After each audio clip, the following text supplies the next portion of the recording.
The fire chief's words cut deeper than any flame Tom Brennan had faced in 45 years. "You're too old. Liability. Effective immediately." Tom handed over his badge, walking out past rookies he'd trained. 5 days later, Lincoln Elementary erupted in flames. 200 kids trapped inside. The new crew froze, overwhelmed. Then an old man in a faded uniform pushed through the crowd, voice steady with authority earned over decades. "I know this building. Follow me." Nobody knew the hero's name until the cameras found him. Thomas Brennan had been a firefighter for 45 years. He joined at 23, fresh from the Marines, looking for purpose. He found it in the Riverside Fire Department, Station 7. 45 years of running into burning buildings while others ran out. 45 years of saving lives, mentoring rookies, perfecting the craft. Tom had 3 medals of valor, dozens of commendations, and the respect of every firefighter who'd ever worked with him, until Marcus Whitfield became fire chief. Whitfield was 42, young, ambitious, MBA from an expensive school. He'd been a firefighter for 7 years before moving into administration. He believed in modernization and efficiency metrics. 3 months after taking over, Whitfield called a mandatory meeting. "We're implementing new policies. Physical fitness standards will be stricter, and we're instituting mandatory retirement at 65.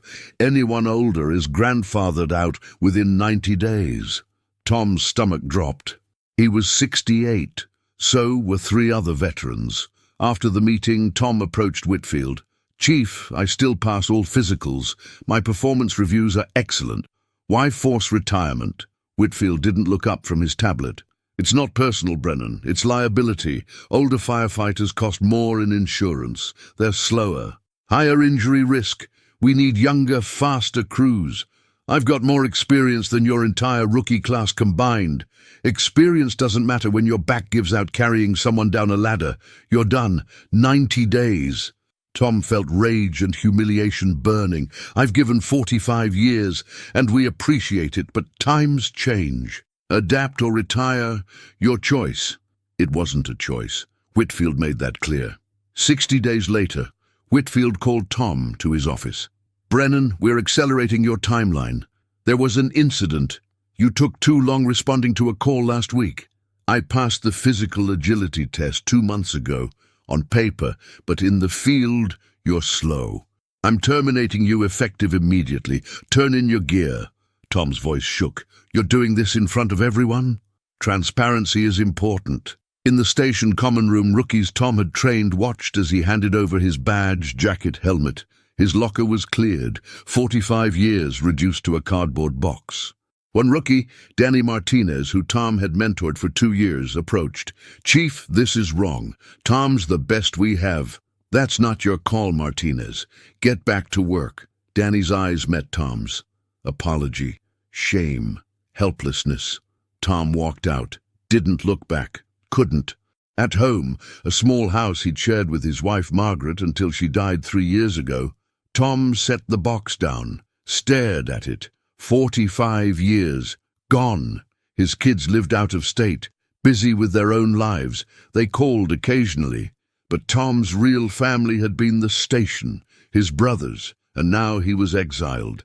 Days blurred. Tom woke up, watched TV, went to bed. No purpose, no identity. He was a firefighter, had been for 45 years. Who was he without it? Week 2 of unemployment, Tom's neighbor Charlie, a teacher, knocked. "Tom, you okay? Haven't seen you much." "Fine." "You don't look fine. Want to talk?" "Nothing to talk about. I'm done. Washed up. Too old." Charlie frowned. "You're 68 and healthier than men half your age. Whitfield's an idiot." "Whitfield's the chief. He makes the rules. Doesn't make them right." After Charlie left, Tom found himself at his closet. His old uniform hung there, the one from his first decade on the job. Faded, worn.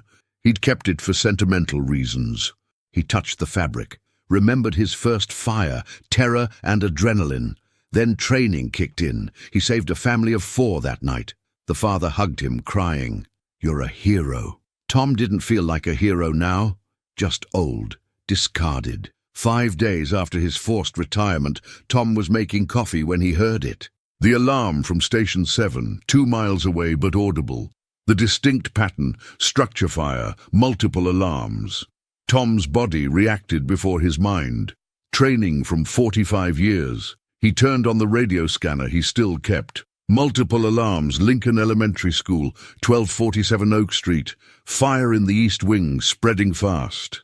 Reports of students and staff trapped inside. Tom's heart stopped. Lincoln Elementary. He knew that building. He'd helped build it in 1979, volunteer work during renovations. He knew every corridor, every exit, every structural weakness. And it was on fire, with kids inside. Tom grabbed his old uniform, put it on, still fit. He grabbed his old helmet, retired but functional. His neighbor Charlie saw him getting in his truck. "Tom, what are you doing?" "There's a fire. At Lincoln." "You're retired." "Kids are trapped. I know that building. I'm going." Tom drove faster than legal. Arrived at Lincoln to chaos. Fire trucks everywhere. Flames consuming the East Wing. Parents screaming, kids crying, firefighters scrambling. But Tom saw something wrong. The crews weren't moving decisively. They were hesitant, confused. He pushed through the crowd. A young firefighter, one of Whitfield's new recruits, stood frozen, staring at the flames. "Status!" Tom demanded in his command voice. The kid jumped. "Sir, we've got approximately 40 kids trapped in the East Wing, 2nd floor, but the main stairwell collapsed. We can't reach them." "What about the service stairs, north side?" "Service stairs." Tom's jaw tightened. They didn't know. The building plans hadn't been updated. The service stairs, installed during the 1979 renovation, weren't on modern blueprints. "I know this building. I helped build parts of it. There's a way in." "Who are you?" "Someone who's going to save those kids. Where's your commander?" The scene commander was Lieutenant Brooks, 35, competent but overwhelmed. When Tom approached, Brooks looked relieved. "Tom Brennan, what are you doing here?" "I know this building. There's a service stairwell on the north side, installed in 79, not on your modern plans. It's steel reinforced, should still be intact." "Show me." Tom led Brooks around the building. Through the smoke he found it, a steel door, unmarked, hot but holding. "This leads to the 2nd floor East Wing. But you need to know, the corridor splits 3 ways up there.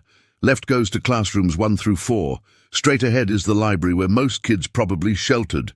Right leads to the art wing, but that's likely collapsed by now." Brooks radioed for teams. "We've got access. North side service stairs. Brennan, you've done enough." "No, I'm going up. I know the layout. You need me." "Tom, you're not active duty. Those kids don't care about paperwork. You need someone who knows the way. That's me." Brooks hesitated, then nodded. "Suit up. Full gear. You're with Team Alpha." Tom grabbed turnout gear from a truck, put it on, felt right, like coming home. Team Alpha was 4 firefighters, all under 30. They looked at Tom uncertainly. "Listen up," Tom said. "This building's a maze. You follow my lead. Stay together. We get the kids and get out. No heroics. Understood?" "Yes, sir." They entered the service stairs. Heat was intense, smoke thick, but the stairs held. 2nd floor. Tom pushed through the steel door. Flames everywhere. Visibility near 0. The rookies hesitated. "Stay close!" Tom moved forward, decades of experience guiding him. He knew where the supports were, where to avoid. The corridor was exactly as he remembered, muscle memory from helping paint these walls 44 years ago. Left turn, classrooms 1 through 4, empty, evacuated early. Straight ahead, library. Tom heard it, crying, kids trapped. "Here!" Tom pushed through the library doors. Smoke filled the room. 20 kids huddled against the far wall with a teacher, Mrs. Patterson, who Tom recognized. She taught his daughter. "Mrs. Patterson, it's Tom Brennan. We're getting you out." "Tom, thank God, the main exit collapsed." "I know. Follow me. Kids, hold hands. Don't let go. We're going out the service stairs." The rookies helped organize the kids. Tom led them back, but halfway down the corridor, a support beam groaned, then cracked. "Move! Now!" Tom pushed the kids forward as the beam came down. It missed them by feet. Flames roared through the new gap. They reached the stairs. Tom counted, all 20 kids, plus Mrs. Patterson, everyone out. At ground level, parents rushed forward, grabbing children. Mrs. Patterson hugged Tom. "You saved us. Again. Again. 1987. You pulled me out of a car fire. I was 16. You probably don't remember." "Marianne Patterson, I remember. You're welcome." Brooks approached.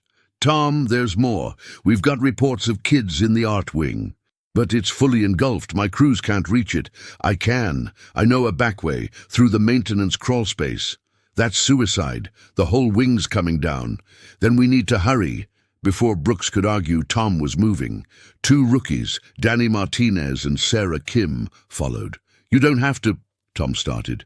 "You taught us, sir," Danny said. "We're with you." The maintenance crawlspace was accessed through a janitor's closet, narrow, hot, but not directly exposed to flames. Tom led the way. His 68-year-old body protested, knees ached, back hurt, but adrenaline and purpose pushed him forward. They emerged in the art wing. 3 kids and their teacher trapped in a corner, surrounded by flames. The ceiling was sagging, minutes from collapse.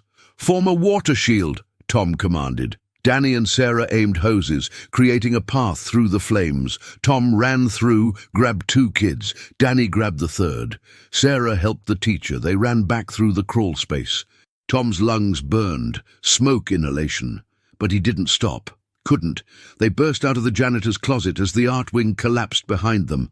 A fireball exploded through the corridor they just left. "Out! Everyone out!" Tom herded them to the exit. Fresh air. Safety. Tom collapsed to his knees, coughing. Paramedics rushed over. "Sir, you need oxygen." "Kids first. Check the kids. They're fine. You saved them, but you need treatment." Tom waved them off, sitting on the curb. His uniform, old and faded, was now black with soot. His face was covered in ash, but he was alive, and so were the kids. Brooks approached. "Tom, that was. I've never seen anything like that. How did you know?" "Experience. 45 years of it." A news van pulled up. Reporters rushed forward. One shoved a microphone in Tom's face. "Sir, you were instrumental in the rescue. Can you tell us your name?" Tom looked at the camera, exhausted.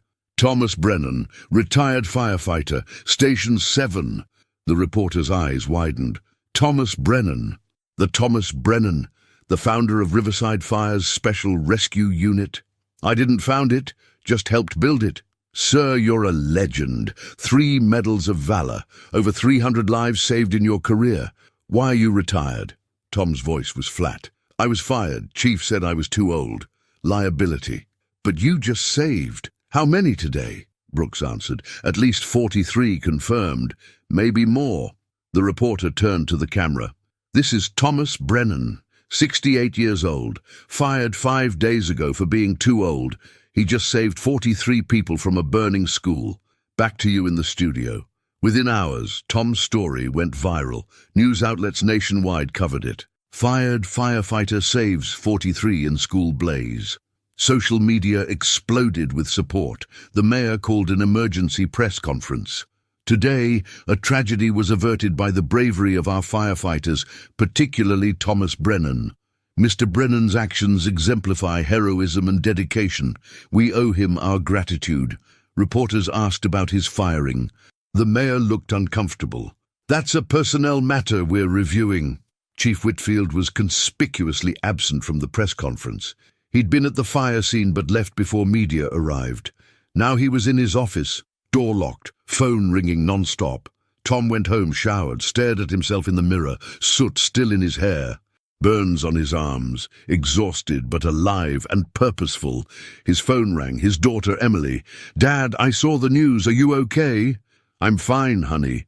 You ran into a burning building at your age. Someone had to. The kids." "I know, Dad, I know. You're a hero. You've always been a hero. I'm sorry I haven't said that enough." Tom's eyes filled.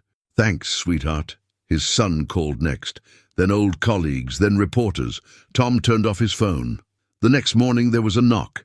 Tom opened it to find Danny Martinez and 20 other firefighters from Station 7. "Chief Brennan," Danny said formally.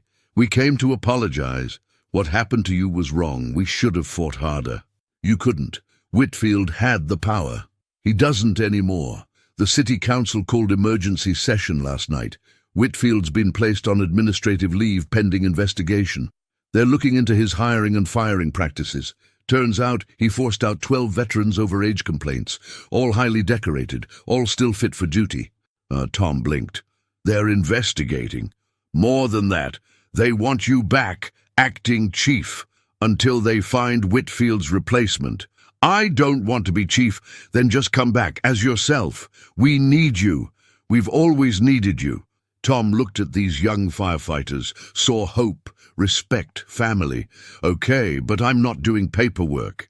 I'm doing what I do best, fighting fires and training the next generation. Deal. Tom returned to Station 7 that afternoon. The crews lined up, applauding as he walked in. His locker had been restored, his gear waiting. Chief Whitfield cleaned out his office that evening. He avoided eye contact with everyone. Tom saw him leaving and followed outside. Whitfield, the ex-chief turned. Brennan, come to gloat? No, come to tell you something. You're young, smart, but you forgot something important. Experience matters. You can't learn 45 years of lessons in a classroom.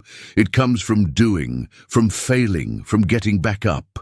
You dismissed veterans because we didn't fit your metrics, but we're not numbers. We're knowledge, wisdom, and we could have taught you. If you'd listened. Whitfield's shoulders sagged. I was wrong. I know that now. I cost the department. I almost cost those kids their lives. You did. Learn from it. Be better. Whitfield nodded, got in his car, and drove away. Tom never saw him again. The city council formally reinstated Tom and the 11 other veterans Whitfield had forced out. They implemented new policies: no age-based firing, mandatory respect for veteran knowledge, mentorship programs, pairing experienced firefighters with rookies. Tom didn't become chief. He stayed a firefighter, but he became the department's official trainer. He taught classes on building structures, fire behavior, and crisis decision-making. Experience isn't a liability, he told one class.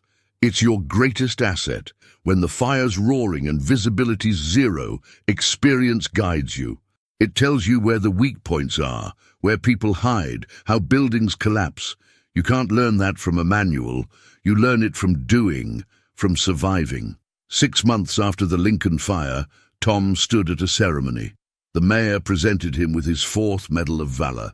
Thomas Brennan represents the best of us, the mayor said. Courage, dedication, and humility. When others said he was done, he proved them wrong. Not for glory, but because kids needed saving. That's heroism. Tom accepted the medal, then spoke. I'm not special.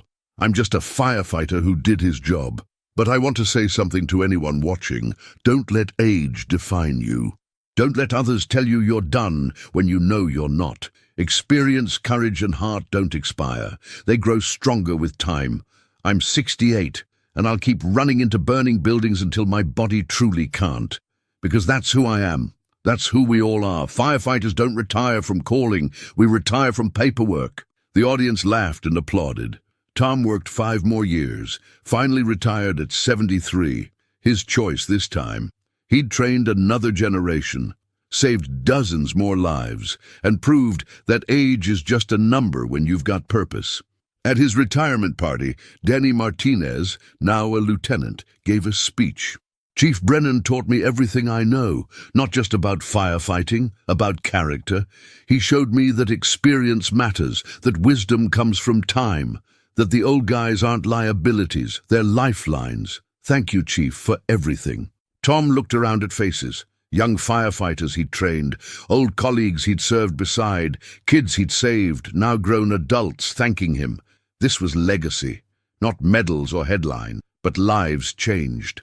Knowledge passed on, a profession honored. Tom Brennan had been told he was too old, too slow, a liability. He'd proven that experience, courage, and heart never age. They just get refined, and sometimes the greatest heroes are the ones others try to forget. until fire reminds everyone why they were legends in the first place. Sometimes being too old just means you've earned wisdom others haven't. Sometimes the best firefighter isn't the fastest or youngest. It's the one who knows the building, reads the fire, and stays calm when chaos reigns. Tom Brennan was that firefighter for 45 years, and when they tried to take that away, he proved they couldn't. Because firefighters aren't made by employment status, they're made by fire. And Tom had been forged in flames for nearly half a century. That doesn't expire, it just burns brighter. Tom's return to Station 7 sparked changes beyond Riverside. News of the fired firefighter who saved 43 spread nationally. Other cities reviewed their age-based retirement policies. Veterans groups advocated for experience over arbitrary age limits. Tom received hundreds of letters from firefighters forced into early retirement, from kids he'd saved over the decades, from parents grateful their children came home because an old man knew a forgotten stairwell. One letter stood out, from Marcus Whitfield. "Chief Brennan, I don't expect forgiveness. What I did was wrong, not just to you, but to 11 other veterans and the department. I was arrogant, believed metrics mattered more than wisdom. The Lincoln fire taught me otherwise. I'm working security now. Humbling work, good work. Thank you for the lesson. I'll carry it forever. Marcus." Tom kept the letter, showed it to his training classes. Nobody's beyond redemption. Whitfield made mistakes, but he learned. That's what matters, being willing to learn at any age. 3 months after his return, Tom was teaching a class on structural awareness when an alarm sounded. Multiple alarm, warehouse district. Possible people trapped. Tom and 6 firefighters, mix of veterans and rookies, responded. The warehouse was old, unstable. Flames engulfed it. "Chief, we've got 2 workers unaccounted for," Lieutenant Brooks reported. "Last seen in the southeast corner." "That section's compromised," Tom said, studying the building. "But there's a loading dock entrance. Reinforced steel should still be accessible." They found it. Tom led the team in. The rookies followed his every move, learned to read smoke patterns, identify safe paths, anticipate collapses. They found both workers, unconscious from smoke inhalation. Tom and Danny carried them out minutes before that section collapsed. Paramedics worked frantically. Both workers survived. At the station later, Danny approached Tom. "Chief, how did you know about the loading dock?" "I didn't. Not specifically. But 45 years teaches you patterns. Old warehouses always have reinforced loading areas. Steel construction, usually the last thing to fail. Experience told me where to look. That's why Whitfield was wrong. Whitfield was young, thought innovation trumped experience. But the best departments blend both, young energy with veteran wisdom. That's what we're building here. The training program Tom developed became a model. Veteran Mentorship Initiative, pairing experienced firefighters with rookies. Each rookie got a mentor who'd served at least 20 years. Results were dramatic. Rookie confidence increased, injury rates dropped, response times improved. The department that Whitfield nearly destroyed became stronger than ever. Tom's influence extended beyond Riverside. He was invited to speak at fire academies nationwide. His message was consistent. Don't discard experience. Embrace it. The old guys aren't obsolete. They're libraries of knowledge. Tap into that before it's gone. One academy director told Tom, "You've started a movement. Departments everywhere are rethinking age policies. You saved more than kids at Lincoln. You saved veteran careers nationwide. I just did my job." The recognition goes to every firefighter who refused to quit when told they were too old. 2 years after Lincoln, Tom got a call from Mrs. Patterson, the teacher he'd saved. "Tom, Lincoln's rebuilding. We're having a dedication ceremony. The new wing is being named after you, the Brennan Safety Wing. Would you attend?" Tom was speechless. "I don't need. It's not what you need. It's what those kids need, to thank you properly." The ceremony was emotional. 200 former students attended, many now teenagers or young adults. They lined up to thank Tom personally. One girl, Sophia, age 15, hugged him. "I was in the art wing. You pulled me out. I was 7. I remember your face through the smoke. You said, 'I got you.' I believed you. You saved my life." Tom's eyes filled. "Just doing my job, sweetheart." "No. You chose to come back. You were retired. You didn't have to. But you did. That's not a job. That's love." The new Brennan Safety Wing featured state-of-art fire suppression systems, multiple exits, and, at Tom's insistence, prominently displayed escape route maps that even young children could understand. "Buildings don't kill people," Tom said during the dedication. "Panic does. Poor planning does. If every building had clear routes and people knew them, we'd save thousands of lives. Let this wing be a model." Lincoln Elementary became exactly that. A model for school fire safety nationwide. At 70, Tom started slowing down. His knees complained more, his back ached after long shifts, but his mind remained sharp, his courage undiminished. He started transitioning to full-time training, still responded to major fires, but let younger firefighters take the lead. "My job now is teaching," he told Emily, "passing on what I know before I can't anymore." "Dad, you've already taught thousands." "Not enough, never enough. Every firefighter I train might save 100 people over their career. That's my legacy, multiplied knowledge." At 72, Tom faced a decision. His body was finally catching up to his age. A bad knee from a roof collapse in 98, arthritis from decades of physical strain. His doctor recommended full retirement. "Tom, you've given enough. Your body needs rest." "My body needs purpose. Retirement's just slow death." But Tom knew the doctor was right. He couldn't run into burning buildings forever. Time to pass the torch. He announced retirement, real retirement this time, at 73, 50 years of service. The ceremony was massive. Firefighters from across the country attended. The governor presented a special commendation. "Thomas Brennan represents the best of American service," the governor said. 5 decades of courage, over 400 lives saved, thousands trained, a legacy of excellence. Tom's speech was simple. "I was a firefighter because I couldn't imagine being anything else. To those I trained, the torch is yours. Carry it with honor. To young people watching, never let anyone tell you you're too old to matter. Experience is power.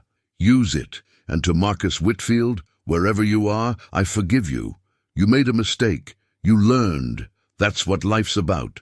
Standing ovation, tears throughout the room. Danny Martinez, now captain, presented Tom with a custom helmet, gold-plated, engraved, "Chief Thomas Brennan, 50 years of service, legend, mentor, hero." "This helmet represents every firefighter you trained," Danny said.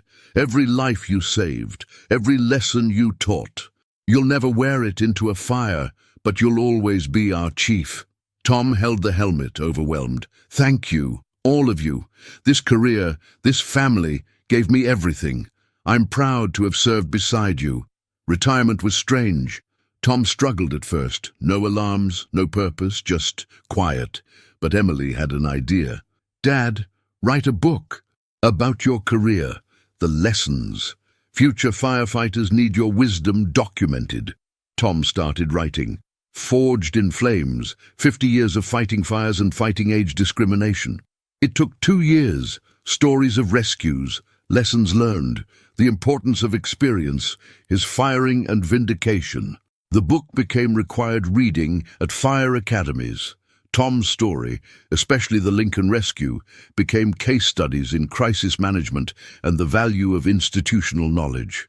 At 75, Tom was invited to the White House. The president presented him with the Presidential Medal of Freedom. "Thomas Brennan's story is America's story," the president said. "Hard work, perseverance, never giving up. He was told he was finished.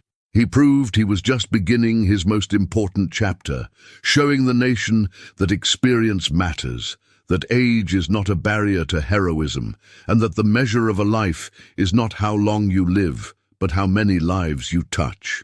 Tom shook the president's hand, thinking about that day 5 years ago when Whitfield fired him. How devastated he'd felt, How purposeless. Mr. President, I accept this honor for every veteran firefighter told they're too old, for every person forced to retire when they still have so much to give. Age discrimination is real, but so is the power of experience. We need to value both youth and wisdom. That's when organizations thrive. The speech went viral. Congress introduced legislation, the Brennan Act, prohibiting age-based firing in emergency services without documented performance failures. Tom testified, "You can't force out experience because of a birthday. Evaluate individuals on capability, not age. Some 60-year-olds outperform 25-year-olds. Judge by merit, not calendar." The act passed. Tom attended the signing, another victory, not just for him, but for every worker facing age discrimination. At 77, Tom's health declined, heart issues. His doctor insisted on rest. Tom finally listened. He spent time with Emily and her family, played with grandchildren, told them stories about fires and rescues. His grandson, age 8, asked, "Grandpa, were you scared going into fires?" "Every time. But courage isn't lack of fear. It's acting despite fear, because someone needs help. That's what heroes do. They act when others freeze." "You're my hero, Grandpa." Tom hugged him tight. "And you're mine, buddy." One afternoon, Tom got a visitor, Marcus Whitfield, older now, humbler. "Chief Brennan, I heard you weren't well. I needed to see you, to apologize, in person, for everything." Tom invited him in. They sat in the living room where Tom had sat alone and defeated 5 years earlier. "Marcus, I forgave you years ago. I don't deserve it. None of us deserve forgiveness. That's why it's a gift. You made a mistake, a bad one, but you learned, you changed. That matters. I destroyed careers, and we rebuilt them stronger. Your mistake sparked reform. The Brennan Act protects thousands now. Good came from bad. That's redemption." Whitfield wiped tears. "Thank you. I needed to hear that." After he left, Tom felt peace. Full circle. The man who'd broken him had sought forgiveness, and Tom gave it freely.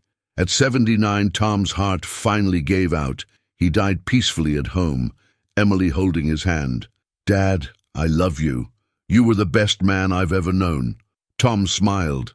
"I love you too, sweetheart. Tell the grandkids, tell them Grandpa's final alarm. Time to rest." The funeral was the largest in Riverside history. 3,000 firefighters attended, from every state, flags at half-staff, a procession of fire trucks stretching miles. Danny Martinez gave the eulogy. "Chief Brennan taught me everything about being a firefighter, but more importantly, he taught me about being a man. He showed that courage isn't fearlessness, it's acting despite fear. That experience is earned through time, mistakes, and perseverance. That age is just a number when your heart is on fire with purpose." Danny's voice broke. He was told he was too old, too slow, a liability. He proved that experience saves lives, that wisdom matters, that you don't discard legends, you learn from them. Chief Brennan didn't just save 43 people at Lincoln. He saved an entire profession from forgetting its roots. Emily spoke next. "My father was complicated. He missed birthdays for fires, worked holidays, but he loved completely. His family was Station 7 and the citizens of Riverside. He gave 50 years, and when they tried to take it away, he gave more, because that's who he was, a firefighter, to his last breath." The fire chief, a 40-year veteran Tom had trained, announced the department's tribute. "Thomas Brennan will never be forgotten. We're establishing the Brennan Institute, a training center dedicated to teaching veteran firefighter knowledge to new generations. Every firefighter who graduates will carry a piece of Tom's wisdom. His legacy lives on through every life saved, every fire fought, every lesson taught." Tom was buried with full honors. The missing man formation flew overhead. Bagpipes played Amazing Grace. 3,000 firefighters saluted as the casket was lowered. His headstone read, "Thomas Brennan, 1957-2036, firefighter, hero, teacher. They said he was too old. He proved them wrong." In the months after, Tom's impact became even clearer. The Brennan Act protected countless workers from age discrimination. His book became a bestseller, required reading in emergency services. The Brennan Institute trained 500 firefighters annually. Lincoln Elementary held annual Tom Brennan Day. Students learned fire safety and the story of the man who'd saved their school. Sophia, the girl from the art wing, became a firefighter. Chief Brennan saved my life. Now I save others. That's his legacy. Inspiration passed forward. Today, 10 years after Tom's death, Station 7 unveiled a statue. Bronze Tom in full gear, helmet in hand, looking toward the sky. The inscription, "Experience never ages, courage never retires, heroes never die." Danny, now fire chief, spoke at the unveiling. "When I was a rookie, I thought I knew everything. Tom taught me I knew nothing. That real knowledge comes from experience, from failures, from time. Today's firefighters benefit from Tom's 50 years of wisdom. That's immortality, not living forever, but teaching lessons that do."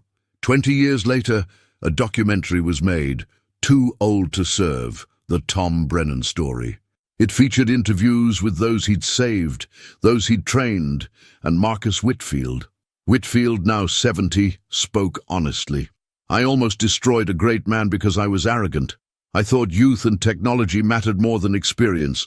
Tom showed me I was catastrophically wrong. He saved 43 lives after I fired him. That haunted me for years. But he forgave me, taught me that mistakes don't define us. What we learn from them does." The documentary won awards, sparked national conversations about age discrimination, the value of experience, and how society treats older workers. 50 years after Lincoln, Riverside celebrated the anniversary. The school, now with the Brennan Safety Wing, hosted a reunion. Survivors, now in their 50s, shared memories. "He came through smoke like an angel," one said. "I remember his voice, calm, certain. Follow me." We did. We lived. I have kids now, because Tom Brennan ran into a burning building at 68 when everyone said he was too old. Emily, now 93, attended. She placed flowers at her father's statue. "Dad, 50 years later they still remember, still learn from you, still tell your story. You were right. Experience doesn't expire, courage doesn't age, and heroes never die. They live on through those they saved and taught. I'm proud to be your daughter. I love you. Always." The Brennan Institute continued training firefighters. Over 20,000 graduated, each carrying forward Tom's principles. Experience matters. Age is irrelevant when capability is present. Never stop learning. Courage is acting despite fear. Tom's story became legend, taught in schools, referenced in legislation. Cited in age discrimination cases nationwide, the message endured: society discards experienced workers at its peril. Tom Brennan was told he was too old, too slow, obsolete. He saved 43 lives and sparked a movement. That's not obsolete. That's essential. Every firefighter who runs into danger carrying 50 years of lessons. Every older worker fighting age discrimination. Every person told they're past their prime, but refusing to quit. They carry Tom Brennan's legacy. He proved that experience is power. That age is just a number when your purpose burns bright. That the greatest contributions often come from those society tries to retire. Tom Brennan was a firefighter for 50 years, but his real legacy spans generations, a testament to courage, experience, and the eternal truth that heroism has no expiration date. He was told he was finished. He proved he was essential. That's not just a story. That's a lesson.